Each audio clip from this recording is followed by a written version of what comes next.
Hi, everybody. It's Joshua Hayes here at BigWayTrading.com with the September 9th stock market wrap-up for you to use on September 10th. It's been a while since I've done these, but I'm pretty sure I can get back into the flow pretty quickly.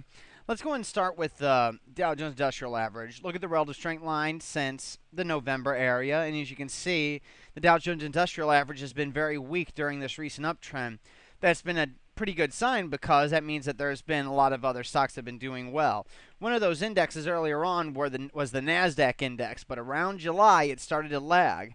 However, as you can see now, the index is hitting new highs, and as you can see today, volume finally came in above the 50-day moving average, well above the 50-day moving average. I would call today overall very bullish.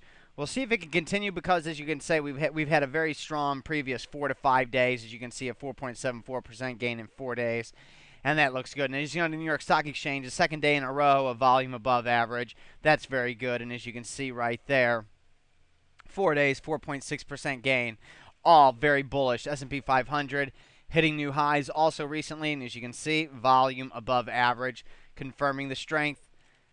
S&P 600 and the S&P 400 just as strong, just as nice. So all the indexes have been really, really strong. They're looking really good. Let's also look at the NASDAQ 100. NASDAQ 100 is also hitting new high in volume, all as well. The only problem is, look at all the relative strength lines. Look at the, NASDAQ 100. The New York Stock Exchange recently has been putting in the lead amongst all of them, so you might want to look towards some New York Stock Exchange stocks right now if you're looking for any leaders. However, the real leaders, the past 4 days, and really, really showing up today at strength, especially with the strong volume, are those leading indexes of leading stocks like the IBD 100 and IBD 8585. If you have access to those indexes, I would definitely take a look at them and see what they are doing recently because that's where you want to go. Let's look at gold. The gold was looking very, very, very bullish. Had 2 extremely bullish days in a row there to almost end actually 3 in a row to basically end the week. 3-day gain, 4% for gold. And then it had a big intraday move overnight. Even in Europe, it hit 1050. And since then, it's pulling back. Still, it's in a fine uptrend. Nothing wrong with it. Broke out above that pennant formation that I drew, and all is well. As long as the 50 and 200-day moving average are moving up and gold is above it, there's nothing to do but stay long gold. Silver, same situation. Everything looks good there. Nothing looks worrisome with the pullback today. Not good to see it closing at the low of the day, but still kind of a tight range. And then platinum, which I really don't follow too well, but I know it is still very bullish. Relative strength line shows that it's not as strong as gold per se. Well, actually gold and so silver actually is the line that I want to show you. So silver, look at how that relative strength line on the bottom looks compared to platinum. And as you can see, you got a little bit of strength there. And what is not doing that great, the United States dollar. As you can see yesterday, another breakdown. That can't be good. And a further move lower today for a 2-day further breakdown of the weakening of the United States dollar. And also, I saw, I believe it was, not yesterday, but the day before, for the first time in a long time, the United States of America is no longer the most competitive nation. It is now Switzerland. Congratulations, current administration, and all those of you that support these crazy government programs. Also, the good news is that, like I said, leading stocks are leading, and that's always a good thing. I want to see how much time I have. Okay. Oh, excellent. I have a lot of time, which means I actually want to keep this a little bit short today because I don't want to waste too much time. But we did have a new long yesterday, and I want to show you how much it was up today. I gave this stock as a new long. I love the breakout. However, any move above 225, and there's no way I can buy it. That's just too extended. This stock opened at 250, passed my stop limit, pulled back to 240, never hit my 225, therefore I didn't take any of it. However, if you guys got a market fill at the open at 250 and it's at 268, I do suggest taking programs as you did chase by buying it way up here. This is not an area to buy. Back down there, that was fine.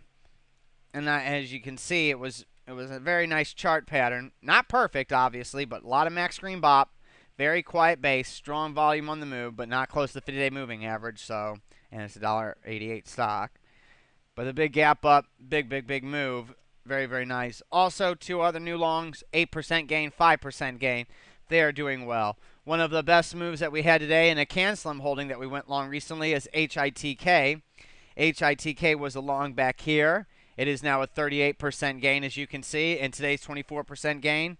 I know that IBD stocks are starting to lead, but whenever you get a move like this in one day, seriously, everyone, take small profits at least, or at least take 25, 33% off, please. It's very extended. Still, our longs can't load up on anything because go study HRZ of 2006, which a lot of the current subscribers who were also around then will remember in 2006 being a perfect setup. And I posted plenty of charts about it back in the day in Investor's Paradise, meaning that I loved it, and I made it quite clear that I loved it. And nobody was mistaken about AFSI and Tesso whenever we had this website. I made it clear I was putting a lot in Tesso, made it clear I was buying a lot of AFSI. Both of those charts, AFSI was basically perfect almost. Excellent fundamentals. Tesso was near perfect, still better than almost anything we see, because most things that we're getting now are extended off the 50-day moving average. Still, if this is a fresh bull market, there is a lot of left, and I'm going to give you a quick sneak peek. There's IBD 8585. Look at the relative straight line recently. Woohoo! That's a major uptrend, and look at volume starting to pick up. And then also right here, the IBD 100. Look at the recent relative straight line. Not nearly as strong as the 8585, which in my opinion is the most accurate index because this is the one that goes back on a monthly. You can see, and now you can start to see the relative strength move up again, just like it always did before since the index was created in 2000. IBD 8585 existed before this point in 2000, but this is when the index was finally tracked. And like I said, that last uptrend, 2009, was the first time you can see anywhere on this chart where the index lagged the market overall. But now, as you can clearly see, it is back in vogue. So don't be afraid to buy CanSlim stocks breaking out. I still want them to look nice, but I don't expect anything to be perfect. And if I get any perfect stocks, I'm pretty sure I'm going to make it very clear for everybody. But overall, the market's fine. Looking at the NASDAQ, and then also I want to show you the NASDAQ 100, show you the volume in that, show you how strong it is, you know, but then NYSE is the leader. Everything's going well. And they said that the recession is over. Well, if these crazy government programs don't stop us, then I hope we continue to rally. Like I said, I would like to see longer consolidations than 1, 2, 3, 4 days, or 1, 2, 3, 4, 5 days. 4 and 5 day consolidations do not help set up perfect charts with max green bop up before the base, during the base, and on the breakout, with the breakout being, the 50-day moving average shows you the high day. You do not get that without the bigger bases like here in May. And so hopefully we get something like that before we make too much more stride. But if anything is like the last rally that we had in 2003, that started in March. It went from March to December, so they don't know if it was September, October, November, December left. And we definitely haven't had any of my tasers, epics, hills, evolves, and just about any other gorgeous stock that was back then. USNA, SSYS, Sinanet, Sohu. I didn't get to load up on any of those, but still, they were all very clear buys. And just look at those charts. Look at what we're buying now. And tell me if they don't look a lot better than what we see now. They do look a lot better. And anybody that gives yourself a little bit of time and realizes that it's going to take more than one day in these commercials with Jimmy Johnson, Best Trades or whatever, and in just 5 days, I was making $100,000 a month after learning in it for 5 days. After my first month, I had made $200,000. Guys, that junk is crap. It's black box systems. They never work in all market conditions. It's just something. They're very good sales tactics. This is something that's going to take you a little while to learn probably, unless you're already experienced. Then you're probably skipping ahead months to years by learning the analysis like this.